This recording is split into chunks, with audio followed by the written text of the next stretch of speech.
Hello, Sam Hawke. Welcome to the Fantasy Author Lounge. How are you? I'm well, thanks. Thanks for inviting me, Ben. Great. Well, it's awesome to have you here. I'm really excited to chat and find out more about you, your novels, and everything. So let's kick off with that. Tell us a bit more about yourself, Sam, because you're in Australia, aren't you? I'm based out of Canberra in Australia, and I guess I'm kind of a baby in terms of the length of time that I've been in this professional sphere. My Yeah. first book came out last year, and I had racked up a grand total of 0 professional credits before that. But I don't think I can really remember a time where I didn't want to be a writer. I was just very, very slow to do it, probably due to a combination of cynicism about my chances of success and, just bone deep laziness as well. But I certainly started out obnoxiously confident that I was going to be a writer when I was pretty young.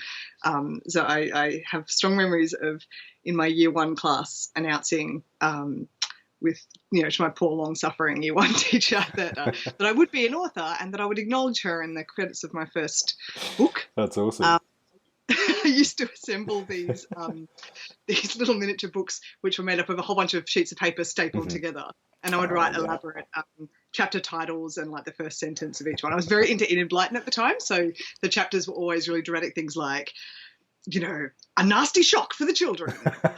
Gets his comeuppance. And then I'd write one paragraph in each one, and then was interested in moving to something else. And I also used to, as my older brother found very, very amusing, I would go around the house playing games by myself, and I would narrate them, but not like a regular child would play a game, but narrated it like it was a novel. So, my brother would pass by, and I'd be crouched in the corner mumbling, "They turned over the rock and all 3 of them gasped. What the blazes is that?" Turning pale, a bizarre child. That's excellent. So, in my childhood, I wrote a few, I guess you'd probably categorize them as now middle grade adventure type things. But even when I was trying to write the kids for an island type stories, I was always finding lost civilizations or aliens on the island. So the fantasy and science fiction things already creeped that. At that age, I think my heart's always belonged to them. I did write and finish a draft of a very bad epic fantasy when I was in high school. And then I think just maybe the reality of, going to uni and getting a job and suddenly having access to the internet. Yes, because I'm that old. That was when I got access to the internet. I sort of stopped thinking about it as a viable career option and started focusing on a real job kind of thing. And I was still doing a lot of editing for other people, but my creative output basically fizzled down to nothing in my 20s. And then I guess I was home with my first child and a friend when I were talking about writing, and I kind of got to thinking that I'm home, my child never sleeps, so I'm awake about 23 hours a day. Why not? If I can't do this now, I'm probably never going to do it. And so I searched out some old drafts from long ago, found one that looked viable and determined that I would write it. And that was the book that eventually became City of Lies. Amazing. And that came out last year, like you said. Was that July last year, I think it was, wasn't it? Yeah, July last year. Yeah. But it was a very long process. So that book was probably started 10 years before that and then abandoned. And then even just the process of from when I decided I would write it to publishing is slow. So the actual timing probably took another couple of years on top of that to actually get it on the bookshelf. Of course, yeah. And the big question is, did you end up mentioning the teacher in the acknowledgements? Absolutely. Not only did I mention her in the acknowledgements, she has found me, and she came into. I got a phone call from my favourite bookseller, my favourite local bookseller, saying that my year 1 teacher had come in and found the book. That's awesome. I came from a really small place, so word gets around, and so someone had told her I'd written a book, so she went in and looked for it, and she was very touched that she was in the acknowledgements. So that was lovely. We actually haven't managed to get together yet, but we definitely will. That's awesome. That's really cool. She must be really proud. I'm sure it was a really terrible, annoying child to teach. She did remember me. While we're on that note, let's talk about the book itself, City of Lies and the Poison War duology. Tell us more about that. What's the inspiration? What's the story? Where did that come from? Well, I've been asked that a fair bit, and I think there are probably a whole bunch of things that factored into the original idea. But basically, the story is about a brother and sister whose job is to poison taste, basically, for the ruling family of a city. Fun job. Yeah.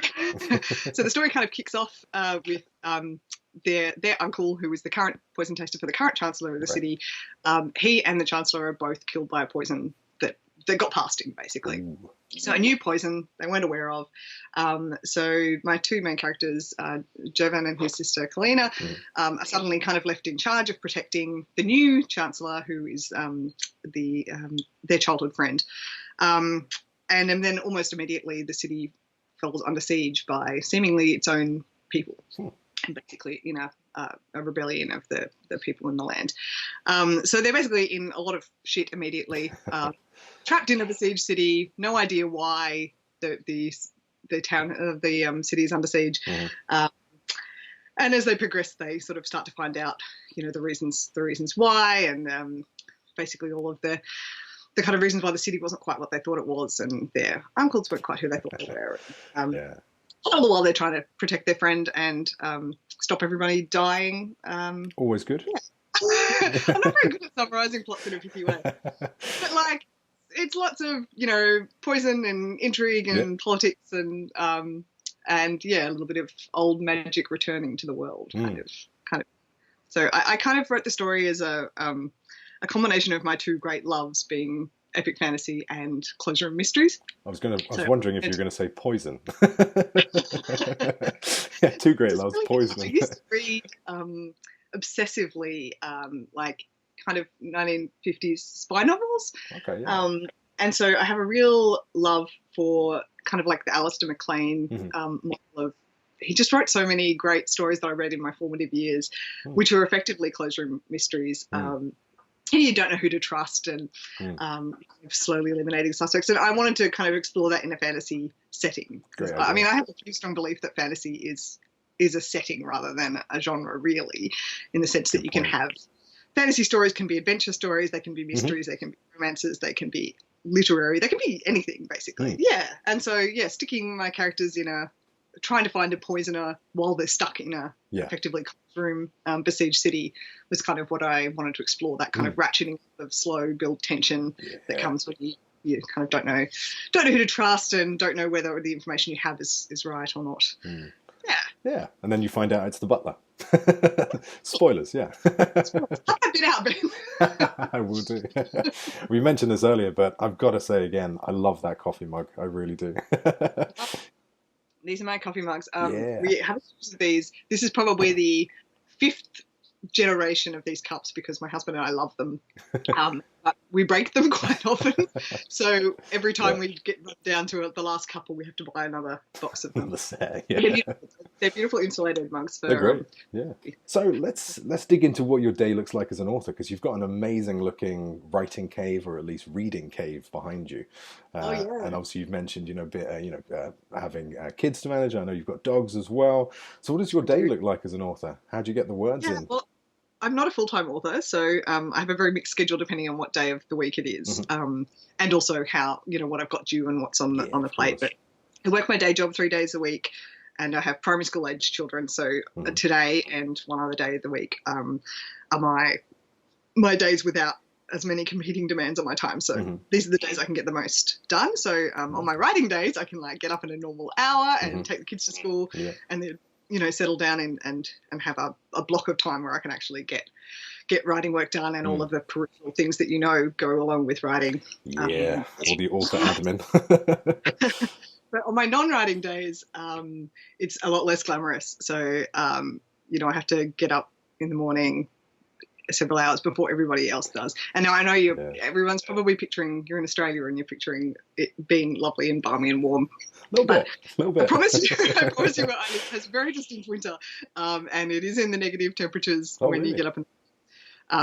So, if I was on a particularly urgent deadline, I'd be getting up at 5 in the morning, working on the computer until the kids get up, organising that morning routine, going to my day job.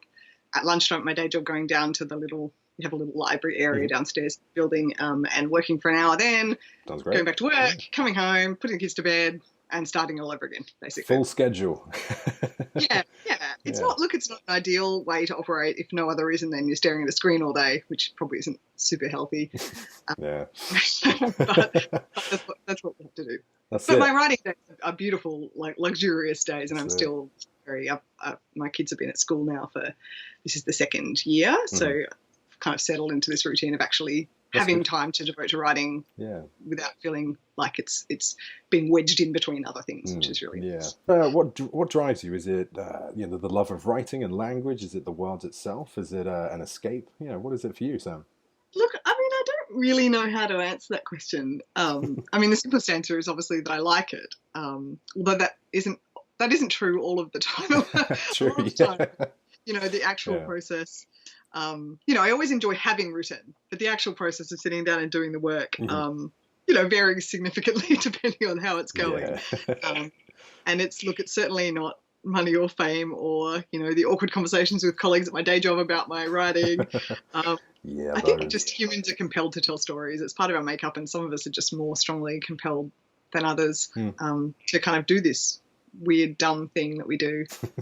Telling lies for a living. Yeah, I mean, it's fun. Answer is that even when it's not, it is. Do you find a lot of reader feedback inspires you? Obviously, because, I mean, you're an award-winning author. You've won the Borealis Award, the Ditmar Award, the Norma K. Hemming Award, for City of Lies. So do you find the interactions on... Very, very nice.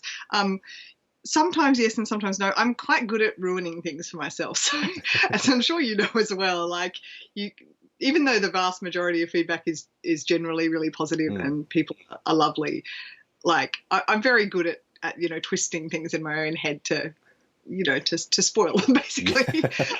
Yeah. So you remember more the kind of things that you do wrong, I think, inherently. But like honestly, talking to readers and finding that people connected with and enjoyed your book is like it's the actual best thing about this. I agree. Like finding that someone really, really connected to your characters, or that the book really meant something to them. That's literally what it's all about. And so when that happens, it's really lovely. And with the awards was a genuine shock. I remember seeing you on Twitter, during the time. So much so that yes, when I was watching the awards in my pajamas with my husband in bed with a glass of wine, just on the live stream. I was watching as much just because I had friends up for awards and I was expecting, to know some people who won things. And yeah, when they actually called my name out, had this string of hysterical apologetic text to my friend who was there and who had asked me, she was going to pick up the award if I won it, and she'd asked me to give her an acceptance speech, and I was like, I'm not going to win, I'm not going to write, it feels weird writing a speech. And then I had to send her these frantic, oh my god, I'm so sorry, oh fuck. Amazing. Amazing Devon picked up the award for me and delivered a little miniature speech that she wrote because I am the worst. Excellent. So friends are a critical part of this game. Absolutely. Yeah. Well, that's amazing. I can't imagine what that would feel like, kind of just sitting there and being thinking, damn, this is the shock of this. Yeah. It was a weird combination because it was obviously really cool and amazing and very gratifying to win something. I said I can ruin things, but you can't really ruin a trophy. Like, it's there.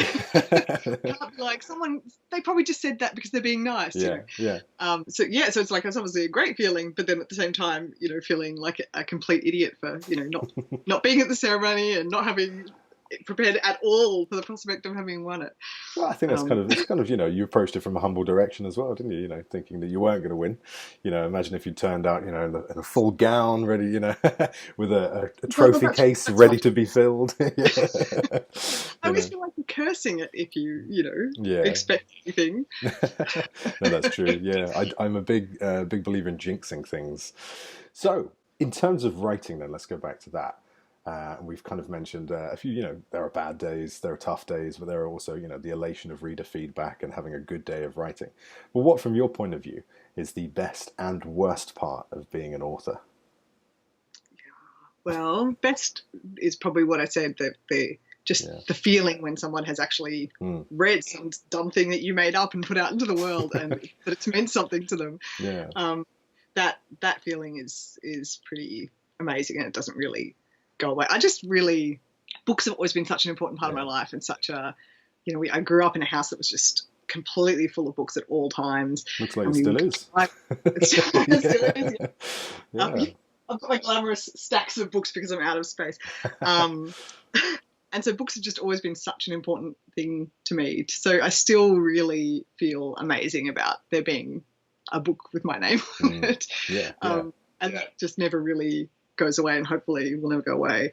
Don't think it will. And the worst things are probably the bits that aren't the actual writing. So, getting used to the time frames in publishing, and, trying to teach yourself not to read into silence anything. Like, you learn that a fair bit when doing the query process. Yeah, absolutely. Yeah. Like, coach yourself that silence doesn't necessarily mean anything, and it's not personal. And like, probably the worst thing about it is when you've got sudden time frames that aren't under your control, and they conflict with things in your regular life. So then you feel like I'm failing at everything, basically. Being a bad parent, and not controlling my house, and being bad at my day job, and not doing as good a job on the writing front as I could. So that's probably the worst. It's kind of that imposter syndrome / classic author self-doubt. Yeah, it's kind of that came up with Tamandra last month in the last lounge, and it is, the more and more I chat to authors, because it is a very solitary job. I mean, like you say, you just sit in a room and write, or even even if it's a coffee shop, headphones in and writing. And so it's the more and more we kind of break out those circles, I think we find out we're not alone in terms of the emotions that we go through when either we're writing or we're not writing. It's usually the ones when we're not writing. The internet's been so amazing for that, because I didn't know anybody in real life really who did this, and without the internet to build community and meet people and make friends, especially if you're at this this side of the world. The Australian science fiction fantasy community, I should say, is really lovely and really welcoming. And but we're just geographically, even within Australia, still spread out so far. So in the same country as somebody, but if they're in Perth and you're in Canberra, you're never going to see them. It's the whole country. So being able to connect with people. I probably should have said this was the best part of being a writer as well. Being out with people and finding that you're not alone, and that even just being able to tweet some dumb thought that you have about how you're feeling, and the immediate response from other people that they feel the same way is just I don't know how well I would have coped, honestly, doing this if there wasn't that aspect, because it is quite solitary, and I do tend to get a bit in my own head if I'm if I'm too alone. Like, I'm one of 5 kids, so I grew up in a very noisy, bright household. I'm very close to all my siblings. I'm still close to all my siblings, and there was just kind of always people around, and I'm a real. I don't like being too isolated, so if people are away and I'm too quiet in the house, I will talk to my dogs, and I mean literally talk. Have full-blown conversations. So anyway, I think that really helps, being able to know that other people are doing the same sort of thing as you, and that you feel connected, and you don't feel like your problems are insurmountable if other people have got them as well. Very good point. And I think I wholeheartedly agree. Like, social media has been a fantastic revelation for a lot of reasons, but in the author world, and also even just connecting authors with readers, so you can get that feedback a lot easier, instead of I imagine back in the day you would only find out if you attended maybe a signing or an event, or did a tour or something like that. You'd only find out whether it was actually any good, from your readers and stuff like that. So I think it's been fantastic for that, but from that perspective. And I think long may it continue. What are your favorite? Are you a Twitter person or a Facebook person? Do you have any best Facebook groups that you find really useful? I'm definitely a Twitter person. I'm on Twitter far too often. Too much. I do periodically think, oh God, I'm on Twitter too much. I'm not getting enough done. I'll wind back. I had a couple of months where I took it off my phone. Oh, wow, if I have to use my computer to do it, then I will inherently do it less than if it's just like there all the time. And I have switched it so that I don't get notifications on my phone anymore. Right, yeah. So I have to make a deliberate decision, because otherwise, my God, I would just be there all of the time. There's just something about like the constant the constant string of new things. And, no matter what time of day it is, there's somebody in the world up and talking and sharing. And I just get so much out of kind of, I know it's a bit of a false, you get the sense of knowing people when you don't necessarily really know them. But you just get to get a sense of people's personality. And in particular, I think it's an amazing thing for reading material. Like, I get almost all of my recommendations for things to read by knowing people now. Like, that's just how, and I love watching people be excited about books and talking about things that I care about and geek out over. And I know Twitter can be a cesspit as well. It can be, yeah. but largely my feed as people that I like. I don't follow anyone I don't like. And so it's largely a happy place. Like, obviously, when bad things are happening, people are justifiably upset about them. But I don't tend to find it a toxic kind of wasteland like some people do. Maybe that's just a reflection of the people on my timeline are generally decent people. I do spend a bit of time on Facebook as well. And there's quite a few, the Fantasy Writers Bar and the Fantasy Faction groups. I spend a fair bit of time on there, again, for like book recommendations and just hanging out with people who love fantasy. It's really fun, and it's a good, I find there's probably a different crowd of people who are on Twitter versus Facebook. So obviously there's crossover, but there's people who are I only really managed to stay in touch with because they're on Facebook. So, even though it's an evil entity, evil empire, out of it. So yes, there are a couple of things with Facebook I don't trust. But it's great. It's great for making groups in a way that Twitter's just like a long string of information, whereas Facebook's better at kind of grouping things together and being able to find things. Exactly. Yeah. Once something's passed off the screen in Twitter, I'll never see it again. Even if you try and find it, even if you I'm really dare bad refresh the page. Like, I can't remember something that I tweeted, let alone somebody else did. Oh man, I'm exactly the same. I'm always just like, I saw this. How the hell do I find that again? I get that with Facebook as well. When the feed refreshes and I just go back up to the page and Facebook thinks it's being helpful, or Safari thinks it's being helpful. I don't know. And that post is gone. Didn't see where it came from. Oh, damn it. Lost into the ether, alas. So let's move on to kind of the publishing side of things, because we've dug into writing and a bit about the author life. But I mean, we've mostly had indie authors in the lounge up until now. Obviously, we chatted to Michael Sullivan, who's both sides of the fence in terms of traditional and indie. He's a hybrid author. But let's chat about your journey into publishing, because you're a traditionally published author. So tell us a bit more about that journey and experience. So I did probably the most kind of boring, stereotypical path into publishing, which is to say I didn't have any interesting outliers in my career. No kind of I didn't know anybody. I'd never been to conventions. I didn't have basically any kind of fingers in the pie. I just always wanted, when I was first looking to query, I'd always wanted the idea of you book in the bookstore, and there were probably publishers that I read a lot of growing up, where you kind of have this idea of like amazing, being published by this person sort of thing. And so that was a sort of a faint guide, but I'm a massive over-preparer, so I spent an obscene amount of time just, researching publishing and agents and everything. I'm not very good at any of the stuff that isn't just writing. So I must admit, it never occurred to me to think about the indie path, although the time that I was querying, probably it's changing all the time. Yeah, absolutely. The options available to people are quite different just year to year. It's changing. But I'm not very good at anything that isn't just telling the story. So it never occurred to me to do anything other than traditional publishing when I was first looking at querying. And though I knew I wanted an agent for the same reason, not just because it's harder to get a publisher without one, because that's not entirely true in Australia. It's only about it's only about 60% of published authors are agented in Australia. Oh, really? So there's a lot more access directly to publishers here. And a lot of very successful authors here don't have agents and have just got long-term relationships with publishers. That's it's interesting to know. It's quite a difference between Australia and overseas. But on the other hand, we don't have a very healthy science fiction and fantasy or genre publishing I see, yeah. world here anymore. So we had a really, really strong period in the 90s. Harper Voyager Australia was really, really investing in Australian fantasy and putting out.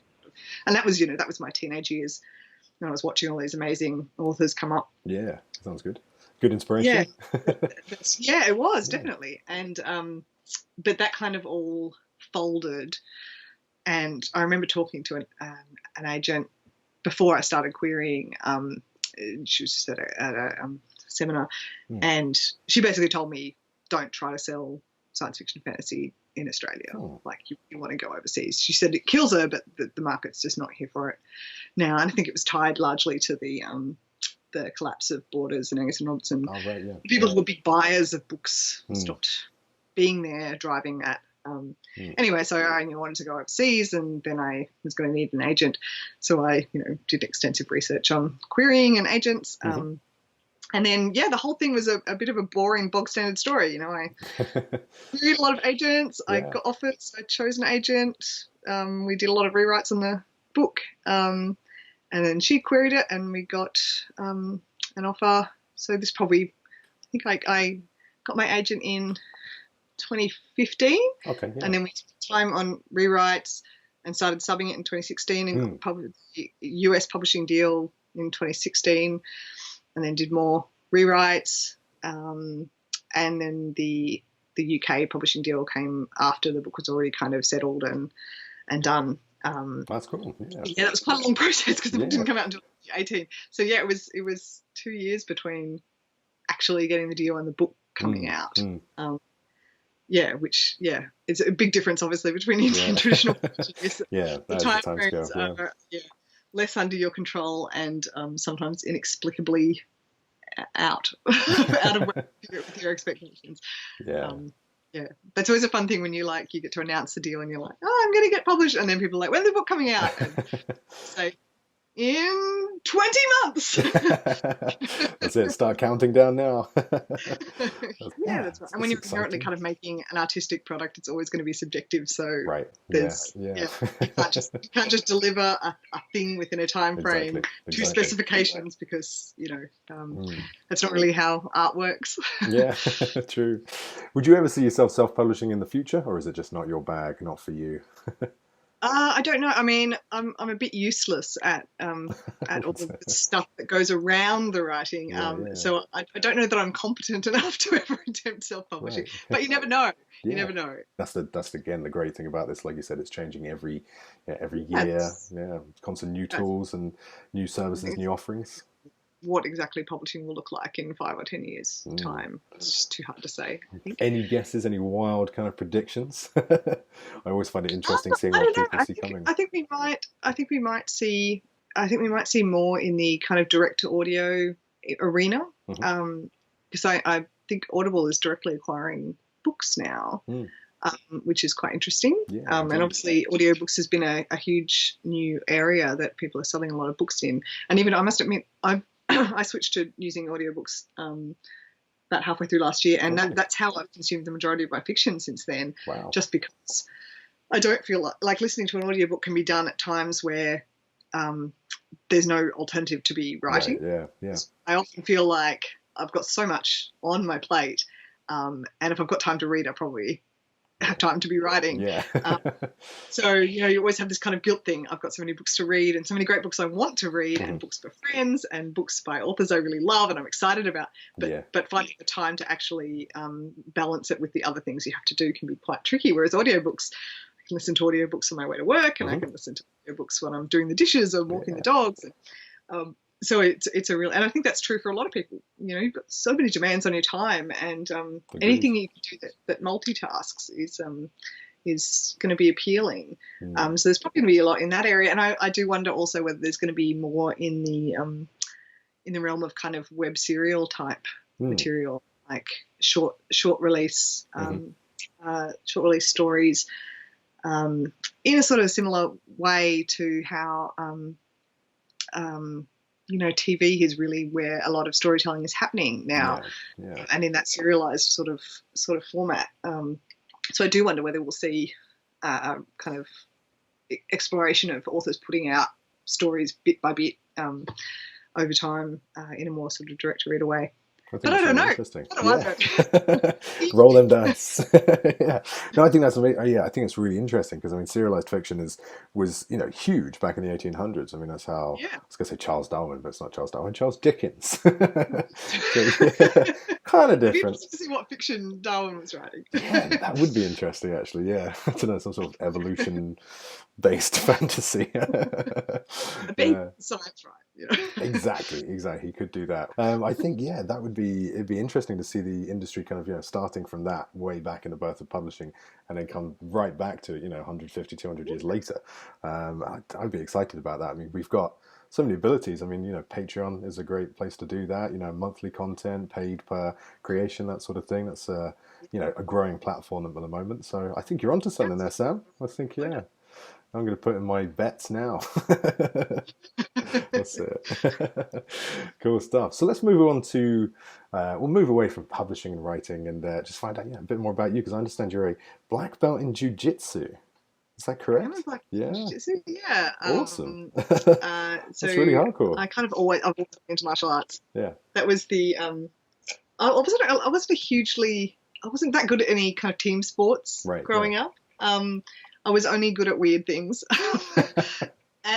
But fighting was just one of them. So my older brother, I come from a jiu-jitsu family, I should say. So my dad was in jiu-jitsu, and my older brother, who's 5 years older than me, and we just used to we always just used to fight, not in a bad way. I mean, we would spar. That was just kind of a thing that we did. We'd spar and wrestle, and he did jiu-jitsu from when he was, I don't know, in his early teens, and I was still only quite young. But he used to teach me stuff and show me stuff, and I was desperate, always so desperate to go and do it myself.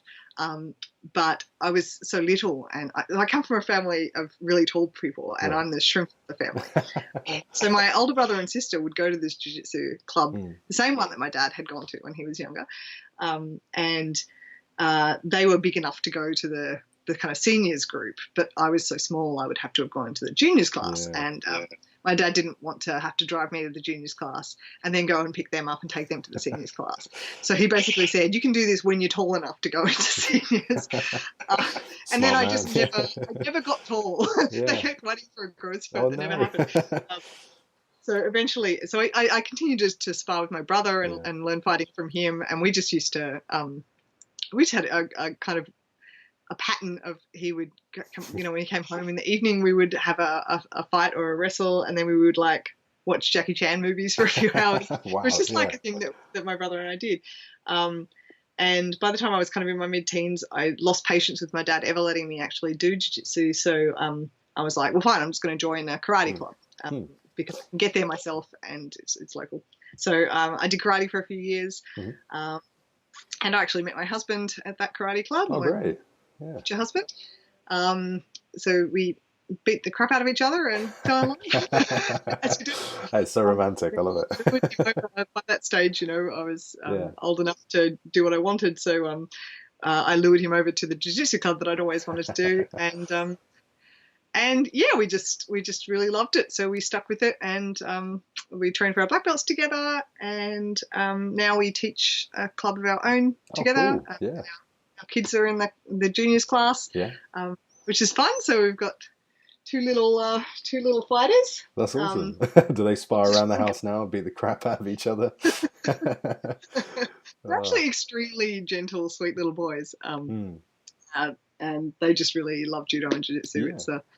It's a good fun sport for them. But publishers always really like sometimes my bio on things is literally just Sam has a black belt in jiu-jitsu. So it just sounds cool and glamorous. Yeah. And then people expect my book to be very martial arty.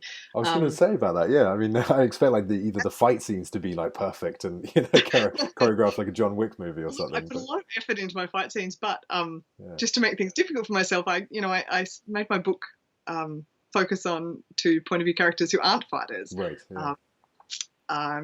So neither of whom are particularly competent. One's got a chronic illness and it's not physically competent, that sort of thing at all. Right, yeah. And neither of them are trained fighters. So it was quite fun having to kind of craft fight scenes knowing that your character doesn't know what they're doing, but still making them kind of work. And Point, yeah. It's very fun. But I mean, I love a fighting badass character as much as anybody. I just it's not the only kind of character I want to see explored in fiction. But yeah, I do think people sometimes might be disappointed that they see my bike. It's not like... It kind of loses a bit of realism, I think, in books and film especially, or TV, when that sort of, it's inexplicable powers, kind of a bit of a, I don't know, something off about it, isn't it? So well, when you've done martial arts for, 25 years, you kind of have a pretty strong grasp on how much effort it takes to get good at things. Yeah, I can imagine. Yeah, you must be lethal. I'll watch out for you at Worldcon then.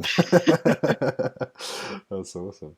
So let's just imagine then there is another Sam in an alternate universe, and she's not an author. She didn't write. Would you have gone into another field? What do you reckon? Well, I mean, I'm a lawyer in my day job. Oh, excellent.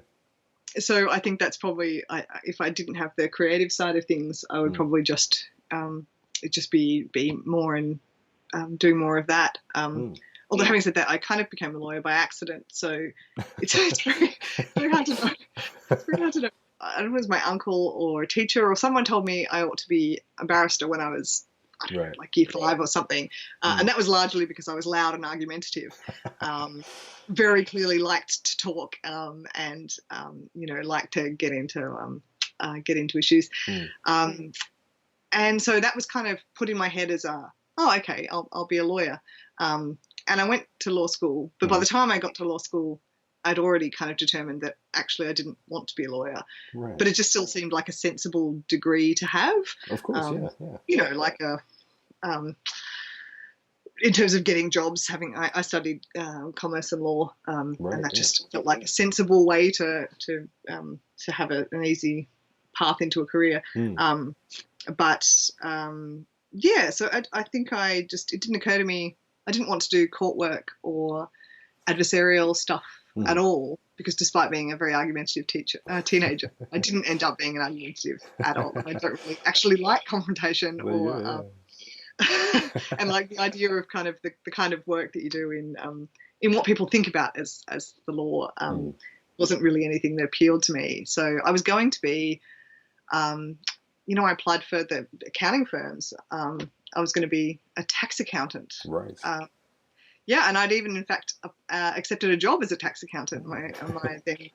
My then boyfriend and future husband and I had both accepted jobs in another part of the country, and then we kind of changed our mind at the last minute. My grandma wasn't very well, and I would have had to leave my dog because it wouldn't have been fair on him to take him to another place where we'd be working all the time. Whereas if he was left here with my dad, who's retired and spent his days looking after the dog and moving around into patches of sun, patting him. That's a good setup. My dog. Anyway, we sort of had like a last minute panic and ended up taking jobs in Canberra instead. And so the job that I'd applied, I hadn't really applied for that many jobs here. And one of them was at the Commonwealth Finance Department, basically, because I had this accounting and finance degree. And I remember when I went into the job interview, they had a whole bunch of different people from different areas, and they were kind of talking about what they did. And I think the way that these programs work is they just sort of pick the different areas, pick the graduates that they want. And I basically just got sorted into a legal area. And I was like, oh, well, I guess I'm a lawyer now. Ta-da! As it turns out, like the area of law that I now practice, which is in constitutional law and statutory interpretation, is nothing like what I imagined when I was at university and thinking I don't want to be in court and I don't want to be involved in criminal law or contracts or anything. And I'm not. My job basically consists of, looking at very old, complicated statutes and trying to work out what words mean. Right, yeah. Which is actually very consistent with being a writer. I was going to say, it's quite go hand in hand almost, yeah. Yeah, it is. So it's basically an English comprehension job, largely. That's very cool. And so actually, I really do love that work. And if I wasn't a writer, I'd probably still be doing that, I think. I did briefly want to be a zookeeper. Oh, yeah? Because I really love animals and, I have no problem with scooping up poo. But yeah. It was a short-lived dream because basically I found out, it's extremely difficult to get into zookeeping. Yeah. It's very, people want those jobs really badly. Oh, yes. And also it would involve me being outside with my natural enemy, the sun. yeah. I feel that. I just either go white or red. There's no in between. There's no brown. Yeah. Oh dear. Me as well. And Canberra, where I live, is it's very hot in summer, very cold in winter. We have very distinct seasons, and I can happily be outdoors in winter as long as I'm rugged up, and I love autumn. Yep. But spring, I'm allergic to everything, and summer, the sun is my natural enemy. So it's like a rasher of bacon. It's not that great to have a job that involves me being outdoors. Yeah, good point. Yeah, I think probably I would still be sitting on my ass in front of a computer, just doing the law thing rather than the made up thing. Well, at least doing that, at least you could be doing that by day, and then the alternate Sam in an alternate universe could be sort of like a crime-fighting, jujitsu wielding lawyer by night. It's almost very Daredevil, isn't it? Yeah, Daredevil. Yeah. I like it. I mean, I'd prefer to keep my regular site. But, yeah, of course. If I'm going to get a magic, magic portal. Yeah, that's awesome. So, what's next for you, Sam? Then, obviously, you've got Hollow Empire coming out. You've got what else is in the future? Well, I mean, I'm very focused on Hollow Empire at the moment because I've got to get a draft done by the end of the year. So that's my main focus. And after that, obviously, as you know, just writing the draft, there's still a whole raft of things that you still have to do after that point, which I imagine will keep me busy, up until the book comes out. And then, actually, I haven't really thought yet what I will do next. I've got a few kind of things that were kicking around in my head back after I've written the first one, but before I knew whether I was going to have sold it or not. So it'll be fun and weird, I think. Because been in this universe for so long, even if I know there's only one book, but in terms of how much of my life it's taken up, it's been a lot of time with these characters and this world. So it will be a very interesting process to think of something new. Awesome. Yeah, well, I mean, I can be confident it will be fantasy because that's just my brain is wired. Yeah, it's really cool. Well, I'm really excited to see what comes from in the future then. Yeah. And if people want to find out more about you and obviously want to keep in touch and praise you and praise your books, where can we find welcome praise. Yeah, bring me the praise. Shower me with praise. Yeah, where can we find you online? Well, as I said, you can find me way too often on Twitter at Sam Hawke Writes, and Sam Hawke Writes at Facebook as well. Awesome. Or my website is sporadically updated. That's common. And I will, if anyone's coming to Dublin WorldCon, I will be at Dublin WorldCon in. I think I'm flying out in 6 weeks, which is really exciting. It's getting real close now. Yeah. Are you going there? I am. I'll see you there. I'm gonna. So if anyone's there and wants to come and say hi, I'm very non-threatening. I mean, the jujitsu side of things, but well. Don't mess with me. No, that's it. As long as you're not kind of like, with the mask hiding in a bush or something, I think we're good. But Well, look, it's not on the schedule at the moment, but we'll see what we'll see what happens. Yeah. What happens at WorldCon stays at WorldCon. Exactly. Well, excellent. Well, thank you again so much, Sam, for joining me in the Author Lounge, taking time out your busy schedule to chat a little on me, and good luck with the draft, as I said, and hopefully, catch you in a couple of weeks. Thank you so much, and thank you for having me. It was great to chat. Awesome. All right. Well, have a good day then. Cheers. Thanks. Bye. Cool.